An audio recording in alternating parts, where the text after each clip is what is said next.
Today I want to talk about one of the greatest RPGs I've ever played.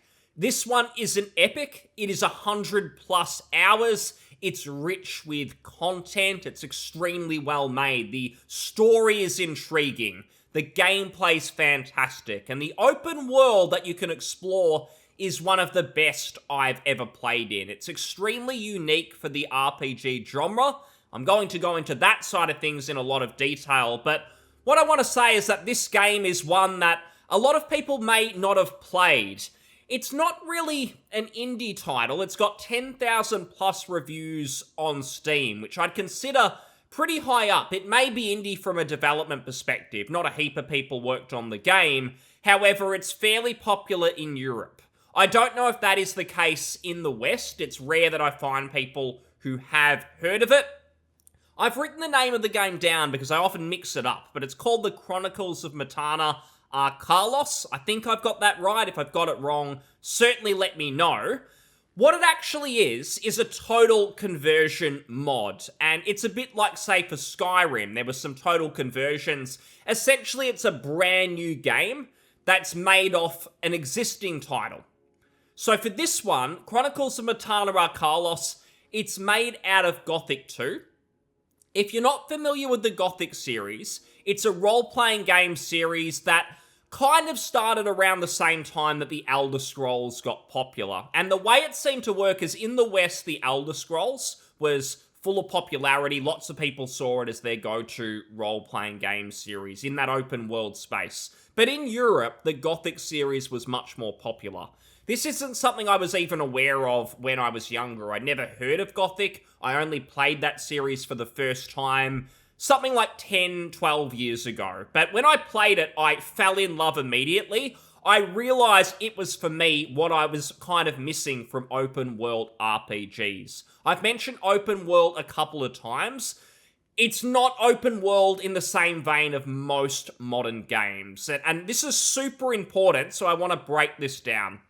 When we think of open world games, I think of, say, a Ubisoft title. It's not exclusively Ubisoft, but that kind of populated that, or popularized the formula, kind of where you have a main story that itself is pretty traditional. You do main quests, but it's in an open world, and you can kind of go anywhere that you want to, but you could certainly follow that main story. It would be linear. You can go through from start to finish.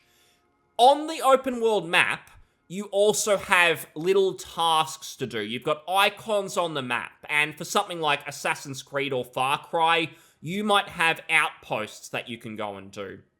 In a Bethesda game like the Elder Scrolls, aside from your main story, you've just got locations scattered around the map. And in Morrowind, it was quite good because you had to use your brain, you had to read notes, read signposts, read your quest journal to know where things were. So there was some nice exploration in there. Of course, as the Elder Scrolls progressed along, it got a little bit more railroaded, a bit more simplified, where you would just use a quest compass, and that sort of exploring, going over mountains, looking for things, kind of went away. And then we've got all the Sony games, even something like Cyberpunk, where it really is just a list of activities on a map. Some of them, like Cyberpunk, get a bit more detail, where the side quests are their own thing. Because a lot of these games, the problem with them, these open world titles, is they very much follow a strict formula, where you get the same piece of content copy and pasted lots and lots of times.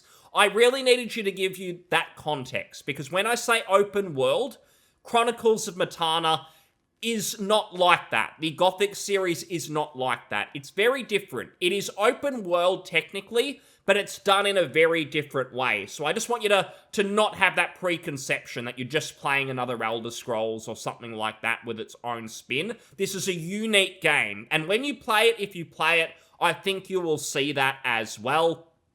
Before I go into details on it, if you think back to when you were a kid, and you play games like maybe it was Ocarina of Time for you, Pokemon Red, it might have been Final Fantasy 6 or 7, Baldur's Gate 2, whatever was your sort of nostalgic big game, you might have had multiple, and you think back and have nostalgic memories. That's something a lot of people have, and I think as people become adults, they become boomers like myself, Sometimes you start to think back, and the thought occurs, are games as good now as they were in the past? Do I get the same enjoyment out of them? I've seen that do the rounds occasionally, where people just feel like they don't get the same enjoyment out of games anymore like they did when they were a kid, and I've had those thoughts as well. The dilemma is, are games just not as good anymore? Or are we as adults just not able to experience and enjoy them the same way because of our knowledge of gaming in general? Doesn't matter if you have technical knowledge or not. If you've been playing games for a long time, you just know all the tricks. An example I think of is like when you're playing Resident Evil and you pick up a key item and you just know immediately, okay, something's going to happen now. The game will have picked up that I've picked up this important treasure, and now it's going to come at me with a monster, or something is going to happen. You just instinctively know that if you've played games a lot.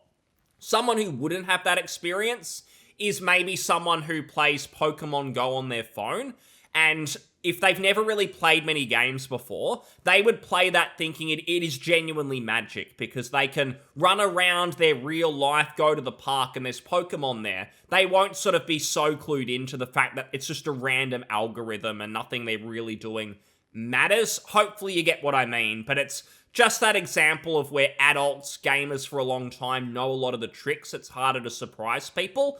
But truth be told, I'm not so sure if it really is the case that adults, gamers with a lot of experience can't be surprised anymore, and it's simply that we've got to lower our expectations, play games differently, and stop worrying about it. I don't know if that's true, because when I played Chronicles of Myrtana, I got that feeling back. It felt like I was a kid again. I felt like I was playing a game that will stick with me for a long, long time. I don't replay a heap of games anymore because I know if I do that, I'm just going to miss out on potential new games. I don't just mean new releases, but just being able to play all the games. I know I'm not going to be able to do that. Life is sadly too short. I'll miss out if I do that. So if I'm going to replay a game, it is usually a special one I really want to enjoy, and Chronicles of Myrtana did that for me. Now, I mentioned that this is a mod of an existing game, Gothic 2, but you don't really need to know a lot about the Gothic series to play it. I would recommend playing them, and this video talking about how great this game is, it's also an extension of Gothic. So if you haven't played those games, you could play them and have an incredible experience as well before you get into Chronicles of Myrtana. They're all really that good, and they are set in the same universe. To give a quick bit of background, Chronicles of Myrtana, it is a sequel to Gothic 2, but you don't really need prior knowledge. And Gothic 2 itself can be purchased on a Steam or a GOG really, really cheaply, and then you can actually play Chronicles of Myrtana for free. You don't have to pay anything. I mentioned it's not really an indie game before, but it is made by a tiny team. It's just got pretty good numbers on Steam. But it's a totally free download. It's been made purely out of passion. There is no bullshit here. You're not going to run into, hey, it's a game that's well made, creative and everything, but there's microtransactions. There's none of that crap. It is purely for passion, games by gamers, for gamers. It's for us. It's for us to enjoy. And to get this experience for free was honestly incredible. I felt like I was letting them down almost by not giving them any money, but that's probably a legal thing. Maybe if they make a game in the future, I'll make sure I'm there day one. But it's mind-blowing that this is free. I won't spoil anything specifically, but the story itself, the key, and something I really love in RPGs like this, is you start off as basically a complete loser. You're a nobody. You don't start off as the chosen one. You're being told by every NPC, oh, we've been waiting for you. Come on, save us. There's none of that. NPCs treat you like shit, and they also try and trick you. They try and deceive you. I find this incredibly interesting because it takes me out of that formula. When I spoke about how gamers can't really be surprised anymore, the big reason for that is games having formulas, but I see that as something that's only really been there for the last, say, 10, 15 years. I feel like before then, games didn't really have formulas in the same way. If you play Vampire the Masquerade Bloodlines, or you play Baldur's Gate 2, even some of those other titles like Ocarina of Time I referred to earlier, it's not strictly RPGs. They don't follow what I'd consider to be a boring template, where if you clear out an outpost and there's 18 of them on the map, you know that you're essentially just doing the same piece of content 18 different times. Or in Cyberpunk, you go and do a gig, and sure, it was fun, you might have stealthed your way in and done it, but then you look on the map and there's another 10 of them. And it starts to feel a little bit like a chore. Even if the experience is fun, you can't sort of help in your mind just think, oh, I've got to do another 9 of them. It feels like work to some degree, and again, you try and have fun, but it's just not the same as jumping into, again, Ocarina of Time and thinking, I've got the Shadow Temple to do, what's going to happen here? It's going to be totally different from anything else I've really done. The games will still have their core gameplay, but it's not formulaic where you're ticking things off a map, essentially, off a quest log. So in Chronicles of Myrtana, you do start off as that loser, and very early on, things are very dangerous. That something is key. Now, difficulty is something that I'm kind of careful with, because I don't like games that are simply difficult for the sake of it. For instance, you play a first-person shooter, and you start on the hardest difficulty, mobs just start killing you in one shot, and all of these mobs are also these different enemies. They've just got massive health pools. For me, that's kind of boring. I don't necessarily seek out the hardest difficulty unless I think it's going to be extremely rewarding. Now, Chronicles of Myrtana, the difficulty's not really like that. I think there might be a difficulty slider, or they're planning to add that in. However, the core experience is difficult. In a way, a little bit like, say, classic WoW, Vanilla World of Warcraft, where people prefer that to, say, the current modern game, just because of the design. It's not like the mechanics of the game are hard, like the enemies are really complex and you've got to learn all these different move sets and variations. It's not really that, it's simply this. If you walk along the normal path, so like a road, like you walk along a road, that's safe because that's designed for where the humans can go and walk and go into town. If you venture off that path into the forest, you're going to be mauled by a warg or a wolf or something like that. It's really simple and logical, but it makes so much sense not just for the world, but also for the game design. And this is where the open world element actually comes into its own. So to give more context to the game feeling dangerous, being dangerous, you start off on a ship. You're a slave, and pirates are your masters. Things go wrong, and you end up on land in this brand new world. You've got nothing, you've got no experience, and you manage to travel hastily to a small town, which is really where you start and get into the game. It's a very different town and village to what you'd experience in most other RPGs, because you really have to work your way up. You genuinely do start with nothing. No one likes you, no one respects you. You start off doing some menial tasks to work your way up. For instance, you have to sweep the floors, you have to clear the gunk. And that might sound less than interesting, but it actually is on purpose. It's just a way to sort of set the stage and the scenery to get you from that point of being a nobody to being a killing machine at the very end of the game. It is a long journey, it's incredibly rewarding, and the journey is absolutely the meat of the game. It's getting there. It's not just becoming a killing machine 10 hours in and spending the rest of the game doing anything you want, like you might do in a Skyrim or other quite accessible RPGs. You do really have to earn your way there. In town, all of the different quests are handcrafted in a way that they're all interesting to some degree. They have a nice story. The gameplay around them is interesting because you have to explore the world. And I have to keep repeating this, that the open world is the most interesting part of this game. So being in town, it sets that stage. You learn the characters. You learn what's going on. But the open world is why these sorts of games take me back to my childhood and really make me think about that nostalgic feeling of playing games where the unknown was there. I had no idea what was going to happen. It was magic.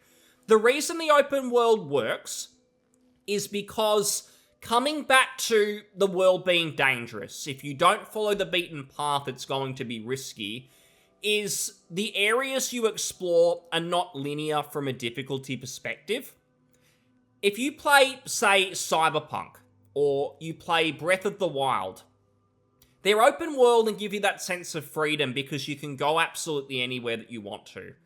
The positive of that is it does give you freedom to do anything.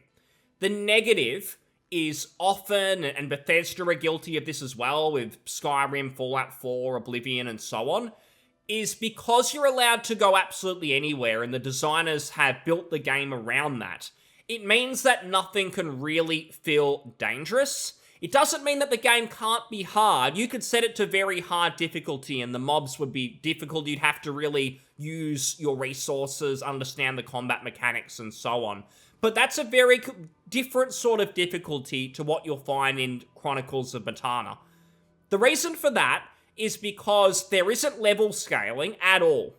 So you level up, you've got your stats like you do most RPGs, your different skills. You'll level from, say, 1 to 50 and so on.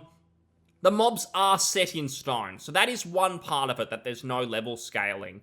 But the difficulty's not linear in the sense that if I leave town and I wander into the forest, I'm not just going to find mobs that are level 1, level 2, level 3, because this is the first area. I'm going to find some level 1 mobs, essentially. But I'm also going to find level 40 mobs, really difficult creatures. And what that does is it keeps the difficulty extremely variable, and it certainly means that you've got to be on your toes at all time. This is a game where you need to save often, or you're going to be absolutely stuffed. You're going to lose progress. It's not done in a frustrating way. You just get used to that, and you keep your eyes peeled for these dangerous enemies. It also does this in a really immersive way, in that I use level 1 and 40 as examples, but the game doesn't really do that.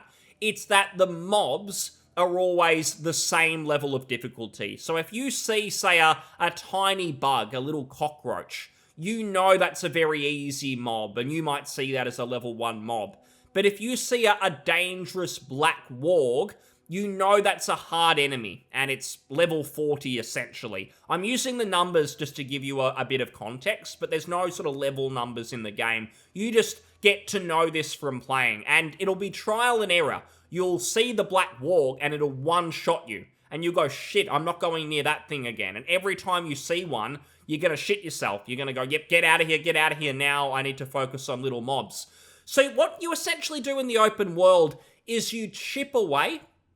You essentially look for those mobs that you know that you're skilled enough to take on, that you're leveled enough to really kill nice and easily, and you go for that. You start to kill those, and as you chip away at little bits, again, not linear, you don't just go to the nice, easy level 1 area.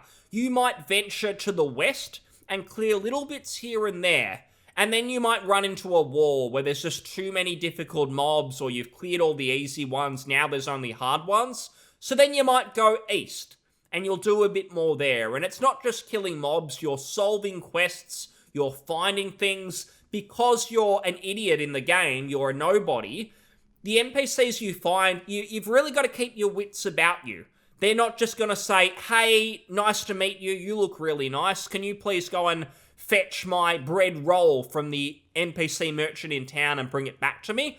It's not those sorts of quests. So I'm going to give an example. It's not in the game, but it's a perfect way of how it works. The way it works is an NPC might appear quite nice, and they might say to you, hey, I lost my wife's necklace. It's in that river, or it's in that cave over there.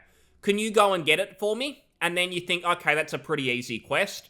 You go in there expecting to maybe fight a few mobs, but what actually happens is as you enter, you fall through a trap, you're stuck, and that same NPC comes up to you with a group of goons and basically says, it was all a trick to get you in here, we've stolen your equipment, thanks very much. And then you might have to find your way out and perhaps get revenge. Probably not immediately, because these mobs are probably stronger than you, but eventually you will have your vengeance. That's just an example. It's more that the quests often appear simple, but there's more going on.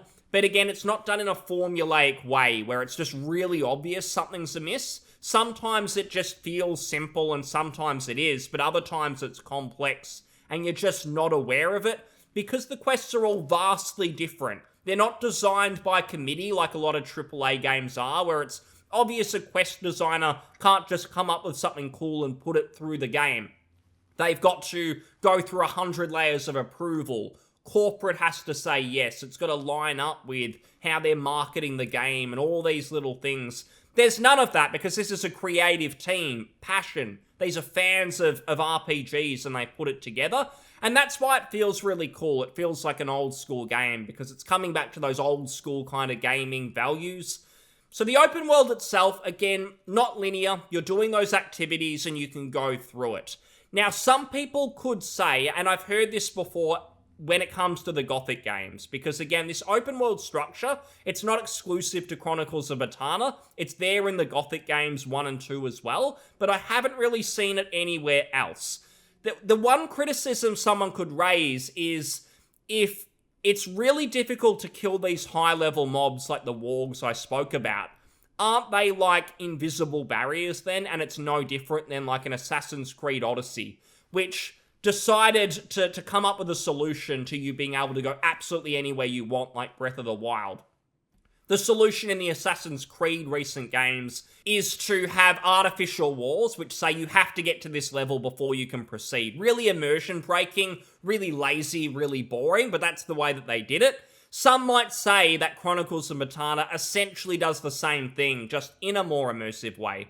It's not really true, because you can still kill those level 40 wargs at a high level.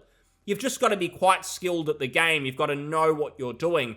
On your first playthrough, you probably wouldn't do that, but if you play more and you get more experience, you start to get your wits about you and know how you can go about it. So it isn't really linear in that way, as well as the mobs having their own strengths and weaknesses. So if you were using magic, you might be able to kill one of those bears, a black warg, a shadow beast earlier than someone who was focusing on melee combat. So it means that everyone has a bit of a different experience in the open world, depending on their playstyle and depending on what they're going with.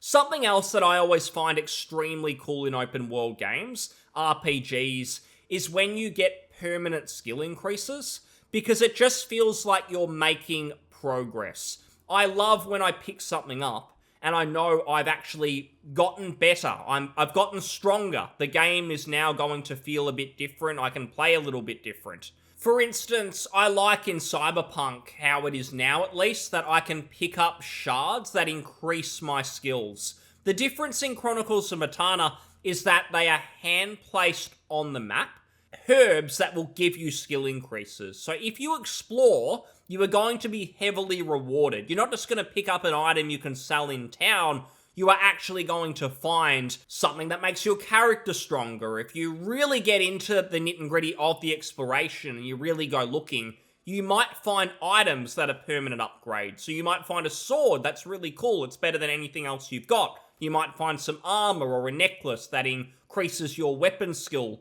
for instance, or increases your armor rating, those sorts of things. So exploration has meaning, and if you are someone who likes, for instance, the Bethesda Fallout games, you like the exploration around them and the environmental storytelling, but you think the RPG elements are a little bit weak, you actually get the best of both worlds in Chronicles of Myrtana. Incredible exploration storytelling where you'll find dead bodies and notes on the ground. Hand-placed. There's no random events or dynamic procedural generation. This is all hand-placed content. So you know when you found it that it's been designed in that way the developers meant for this to happen, and other players are going to find this too, which gives everything a bit of meaning. If I find a new location, I generally know it's going to be quite special, and the open world design, it's not about the open world being like a hub for going to new places, because some Bethesda games feel like that, where the open world doesn't actually have heaps in it. It's the individual scattered locations, like going into a cave, going into a settlement, for instance, where the content is. It's not like that in Chronicles of Myrtana. There's basically no loading screens. If you go into a cave, it's just there in the world. You go through it, you exit, you haven't gone through a loading screen, some sort of transition. And it's literally the same for the towns. It's all part of one seamless world, and the world is absolutely where it is at.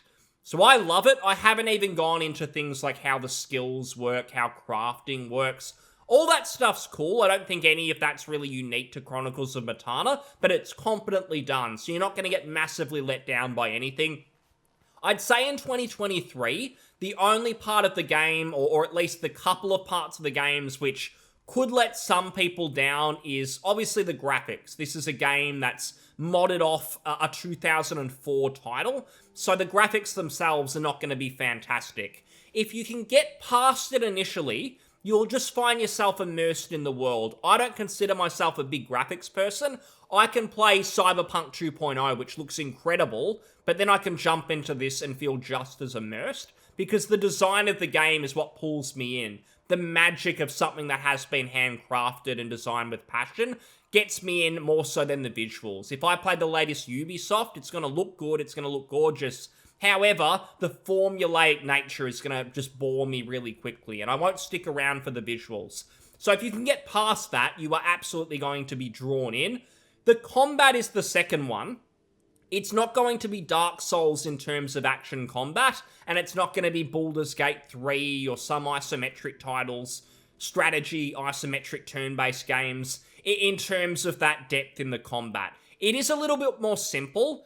However, what you see isn't exactly what you get. It looks like you just press a button and you swing your sword, but it's not really like that. In fact, they do it in quite a cool way, where when you've got a low weapon skill, it looks really clunky and stupid, the way that you sort of run around with your sword and attack things. But as your weapon skill gets better, the animation actually gets smoother, and you realize that that was designed with purpose. It's not just a clunky game.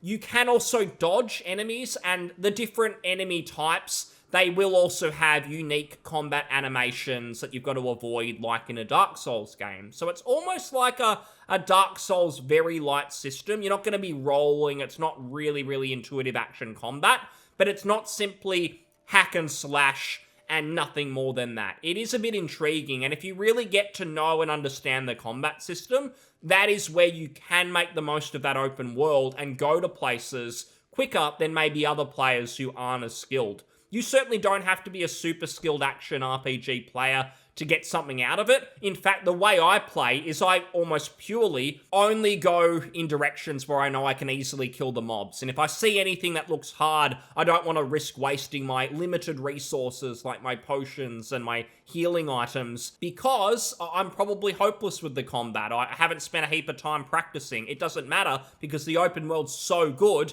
I can honestly care less about the combat itself, because everything else just draws me in. But the combat itself is actually fine if you want to spend a little bit of time on it. I very quickly just mentioned the healing items and things like that, and limited resources, it's quite important, I think, in RPGs like this, because if you just end up with a zillion healing items, nothing feels dangerous. But the resources that you have in Chronicles of Myrtana, you've got to be careful with them. You will pick up healing items in the world when you're exploring. It's not just about collecting money easily by doing fetch quests and then buying a whole bunch of healing scrolls in town. It's not like that either. You do actually have to find healing herbs. You might buy the odd healing item. You might do some fishing. But you do actually have to use exploration to keep yourself, I suppose, going. You have to have enough on you to be able to handle mobs. So exploration's not just for fun. You've got to do that so you've got the strength. You've got the healing supplies, what you need to be able to deal with the combat encounters and challenges in the game. So it's just another element there.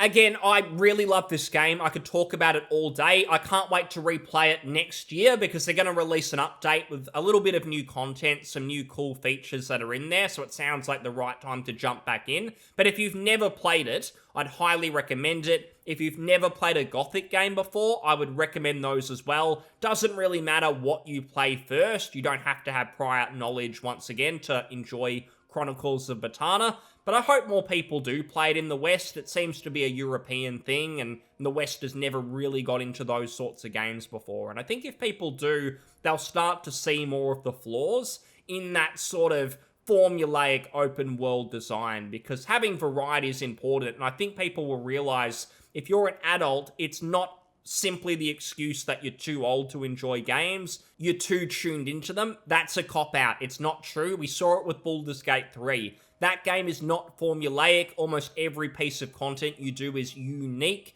You're not just repeating the same tasks over and over and over again, like you would do in a Ubisoft or even Cyberpunk to some extent. It's all very unique, and it's the same for Chronicles of Myrtana. It's on Steam, you can download it for free, you can look at the reviews, overwhelmingly positive reviews. It is worth it. I guess just on a side note, this is a bit of a different video to some of the recent ones that I've done on sort of gaming news, RPG news. I do enjoy those videos. I especially enjoy the Vampire Bloodlines ones because I feel like there's not a lot of videos talking about the state of that game, whereas something like a Baldur's Gate 3, there's heaps of people talking about it. I do really appreciate the support on the channel. If you actually have a look, I made videos 3 or 4 years ago for a little while.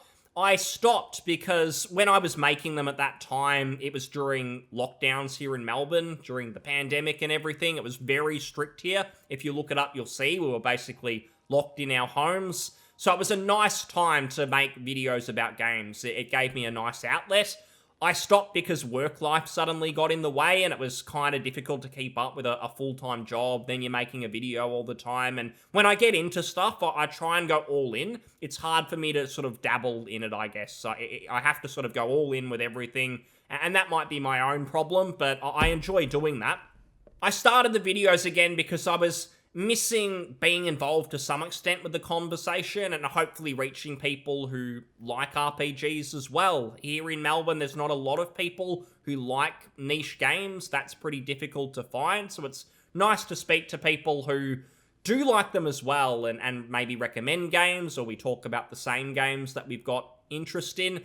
What I don't want to do with the channel is just specifically being talking about, say, niche news, like with Baldur's Gate 3, I made a video the other day about Baldur's Gate 3 winning Game of the Year, and while that's awesome, I don't want to just spend time, like, dissecting specifically that Baldur's Gate 3 won Game of the Year at some awards night, because I think most people wouldn't consider that interesting for 10, 15 minutes. But what I'm trying to do is make it a wider conversation, where I can give you the information, what you want to know within a minute or two early on, and if you want to stick around for the wider conversation of why Baldur's Gate 3 winning, that's a great thing for CRPGs. What are Larian doing next because of this in the gaming space? That sort of stuff I think is really cool, and that's the aim. I don't just want it to be click on the video, fringe news that I exaggerate. I want there to be that passion there, and for you hopefully to see that as well. That's very much my aim. I do plan to hopefully stream some games, so we can hopefully have some live conversations about what's going on as well. I want to focus on those titles that probably don't get as much traction as the AAA ones. That's kind of my aim there as well. It's why I've talked about Vampire Bloodlines too, because it's not really in the mainstream so much, but there's a community of people who are interested, and they may not be represented because it's not a AAA game. It's hard for them to get their voice out that the game looks stupid and they want something better. So I'll keep making these. I'm committed to doing so, and I appreciate your feedback and your kind words as well. But I'll see you on the next one. Thanks for watching. Cheers. Bye.